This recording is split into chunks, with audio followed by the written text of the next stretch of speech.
बादल मंडला रहे हैं। और साथ ही साथ आपको बताएं कि पाकिस्तान को 437 रन का टारगेट दिया गया है। वो पाकिस्तानी टीम जिसने पहले टेस्ट मैच में जिसको शिकस्त का सामना करना पड़ा, और इसके साथ साथ अभी तक 3 रोज का खेल मुकम्मल हो चुका है। इन 3 रोज में से कोई एक दिन भी, कोई एक सेशन भी, कोई एक लम्हा भी, कोई एक ओवर भी, कोई एक ऐसा लम्हा नहीं आया कि मैच पाकिस्तान के हक में जा रहा हो। पाकिस्तान मुसलसल नाकामियों से दो चार हो रहा है। दोस्तों, एक वक्त था जब बांग्लादेश का पाकिस्तान को हराना एक अपसेट माना जाता था, लेकिन आज बांग्लादेश पाकिस्तान को उनके घर में घुसकर टेस्ट हो या वनडे हर फॉर्मेट में बार बार बुरी तरह हरा रहा है। अभी हाल ही में जो हुआ उसने पाकिस्तानी क्रिकेट के ताबूत में आखिरी कील ठोक दी है। फॉर्मर क्रिकेटर्स और जर्नलिस्ट्स का गुस्सा फूट पड़ा है। कामरान अकमल ने तो यहां तक कह दिया कि अब हालत यह है कि नीदरलैंड्स भी हमारे साथ खेलकर टेस्ट स्टेटस मांग लेगा। आखिर पाकिस्तान गलत क्या कर रहा है? 3 सबसे बड़ी बीमारियां हैं जो इस टीम को खोखला कर रही हैं। नंबर 1, स्टार कल्चर और पॉलिटिक्स। टीम में परफॉर्मेंस से ज्यादा नाम और लॉबिंग चलती है। अहमद शहजाद ने खुलकर बोला है कि पीसीबी खिलाड़ियों के सामने घुटने टेक चुका है। नंबर 2, खराब डोमेस्टिक स्ट्रक्चर और स्पिन के खिलाफ कमजोरी। बांग्लादेश के स्पिनर्स ताइजुल इस्लाम और मेहदी हसन मिराज के सामने पाकिस्तान के बड़े बड़े सूरमा ताश के पत्तों की तरह ढह जाते हैं। नंबर 3, फिटनेस और सीरियसनेस की कमी। खिलाड़ियों को लगता है कि उनकी जगह टीम में पक्की है, चाहे वो परफॉर्म करें या ना करें। इस शर्मनाक हार के बाद पाकिस्तान के पूर्व क्रिकेटर्स ने पीसीबी और मैनेजमेंट की धज्जियां उड़ा दी हैं। जर्नलिस्ट्स पूछ रहे हैं कि करोड़ों रुपए का बजट जाता कहां है। अहमद शहजाद ने सिस्टम को टॉक्सिक बताया है, तो वहीं कामरान अकमल ने पीसीबी चेयरमैन मोहसिन नकवी पर तंज कसते हुए कहा, अगर मैचों में टीमों को हरा नहीं सकते तो क्या आप आईसीसी की ट्रॉफियां चोरी करके घर लाओगे? बोर्ड इतना बौखला गया है कि अब वो खिलाड़ियों के सेंट्रल कॉन्ट्रैक्ट को परफॉर्मेंस बेस्ड करने की धमकी दे रहा है। लेकिन सवाल ये है कि ये होश इतनी देर से क्यों आया? जेल में ये सवाल पैदा होगा कि कैसे कर सकता है, और क्या पाकिस्तान की माजी करीब की कारकर्दगी ऐसी है कि बुनियाद पर इस राय से इत्तफाक किया जाए या खुश हो जाएं, तो उसमें फिर आपको हालात गंभीर नजर आते हैं। और शिकस्त के बादल जो मंडला रहे हैं वो इसी वजह से मंडला रहे हैं क्योंकि आपकी माजी करीब की तारीख को बहुत अच्छी नहीं है। ये हदफ हासिल करे, जीते, अच्छे तरीके से टेस्ट मैच जीते, सब इसकी ये ख्वाहिश रखते हैं। ठीक, सही है। अच्छा हाफिज साहब, क्या हुआ पाकिस्तान की बॉलिंग बैटिंग? हम देख रहे हैं कि आपने 437 रन, और पहली इनिंग में पाकिस्तान के हाथ पांव फूल गए। बांग्लादेश के बैटर्स सेंचुरियां कर रहे हैं, यानी कि पहली इनिंग में भी एक बैट्समैन ने सेंचुरी की, दूसरी इनिंग में भी सेंचुरी की। और पाकिस्तान के बैट्समैन उनसे कुछ ज्यादा सीनियर्स अपने आप को समझते हैं, लेकिन इसके बावजूद परफॉर्मेंस ऐसी है कि हमारे जो सीनियर प्लेयर्स हैं, चाहे रिजवान है, चाहे सलमान आगा हैं, सऊद शकील हैं, कुछ समझ में नहीं आ रहा कि ये कौन सी क्रिकेट खेल रहे हैं। देखिए जी, पहली बात तो यह है कि बांग्लादेश को क्रेडिट देना चाहिए कि वो एक बेहतर टेस्ट क्रिकेट खेल रही है। टेस्ट क्रिकेट में मौजूदा हालात में भी, और जब वो पाकिस्तान में हरा कर गए थे उस वक्त भी, तो वो पाकिस्तान से बेहतर टेस्ट टीम है। पाकिस्तान से बेहतर क्रिकेट उन्होंने खेली है खेल के तमाम शोबों में। बैटिंग हो, बॉलिंग हो, फील्डिंग हो, हिकमत अमली हो, प्लेइंग 11 हो, बहादुरी हो, दानिशमंदी हो, अक्लमंदी हो, वो उन्होंने हर जगह पर पाकिस्तान को मात दी है।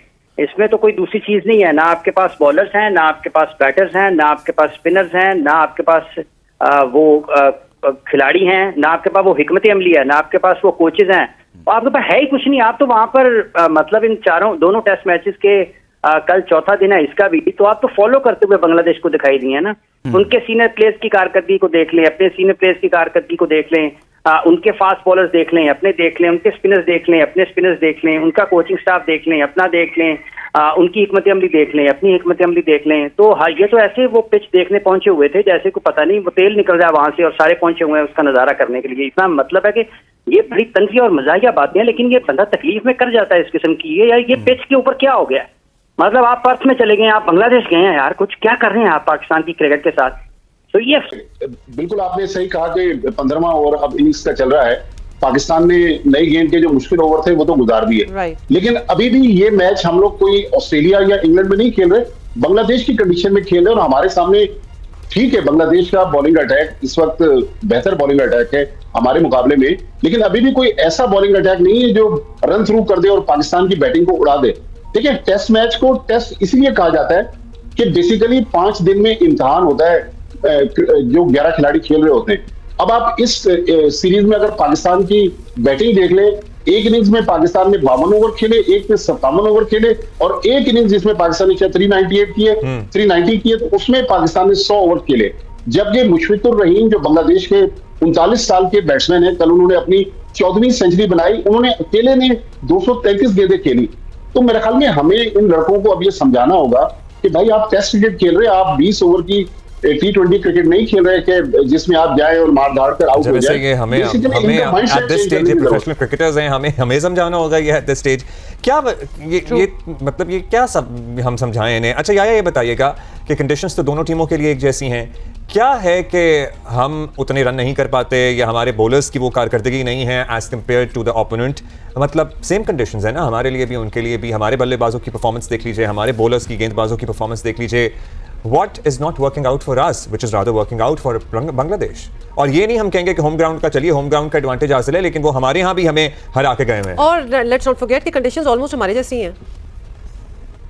अब्दुल्ला और मोहम्मद, सवाल आपका बहुत अच्छा है, लेकिन ये मर्ज बहुत पुराना है। और एक जमाना था कि जब बांग्लादेश के साथ पाकिस्तान का मैच हुआ करता था तो लोग मैच को फॉलो ही नहीं करते थे, वो कहते थे आउटकम होता था पाकिस्तान जीत जाएगा। लेकिन अब यह सूरत हाल है कि ये चौथा टेस्ट मैच है, शिकस्त के दाने पर है हम बांग्लादेश के खिलाफ। पहले बांग्लादेश ने हमको घर में आके 2-0 से हराया और अब वो 2-0 से जीतने के लिए फेवरेट नजर आ रहे हैं। जिस सवालात आपने रखे हैं, बहुत सारे सवालात हैं, कोशिश करूंगा कि कम वक्त में आपके सवालों का जवाब दे दूं।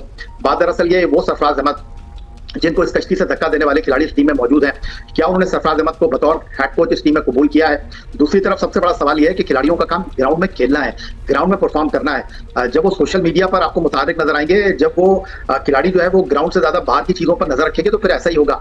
आपने इस सीरीज में हसन अली को शामिल किया, आखिरी 5 टेस्ट इनिंग में उनकी कोई विकेट नहीं थी। इस टेस्ट मैच में हसन अली को टीम में शामिल करने की वजह समझ नहीं आई। साजिद खान को आपने टीम में शामिल किया, वो एक बॉलर से ज्यादा बैट्समैन आपको नजर आए। फिर उसके बाद खुर्रम शहजाद को आपने टीम में शामिल किया, पहली इनिंग में भी 4 आउट किए, दूसरी इनिंग में भी 4 आउट किए। वो तो कल बांग्लादेश की टीम आउट हो गई, वरना शायद खुर्रम शहजाद जो है वो बॉलिंग ही नहीं करवा पाते, वो फिटनेस के मसाइल से 2-4 हो गए। इसके अलावा अगर आप पाकिस्तान टीम के खिलाड़ियों की बात करें, आज के मैच में पाकिस्तान ये मैच जीते या पाकिस्तान इस मैच में मुस्बत नतीजा ना लेकर आए, 50 रन 70 रन आपको ये नहीं चाहिए, आपको मैच विनिंग परफॉर्मेंस चाहिए। पहले टेस्ट मैच में बांग्लादेश के कप्तान जो थे उन्होंने पहली इनिंग में 100 किया, दूसरी इनिंग में क्रुशल उन्होंने हाफ सेंचुरी स्कोर की। और उसके बाद अगर हम बात करते हैं पाकिस्तान के मिडिल ऑर्डर बैट्समैनों की, एक इनिंग में परफॉर्म करते हैं, अगली इनिंग में परफॉर्म नहीं करते। और दूसरी तरफ एक और खिलाड़ी के खिलाफ रिव्यू की अपील हो गई है जनाब, और आजान अवैज जो है वो इस वक्त रिव्यू लेकर जो है वो अपनी किस्मत के फैसले के लिए तीसरे अंपायर की तरफ देख रहे हैं। बहुत सारे मसाइल हैं, जब तक हमारे खिलाड़ी खेल पर फोकस नहीं करेंगे, जब तक हमारे खिलाड़ी right man for the right job के हवाले से मुंतखब नहीं होंगे, ये मसाइल ऐसे ही चलते रहेंगे, हम ऐसे ही बात करते रहेंगे।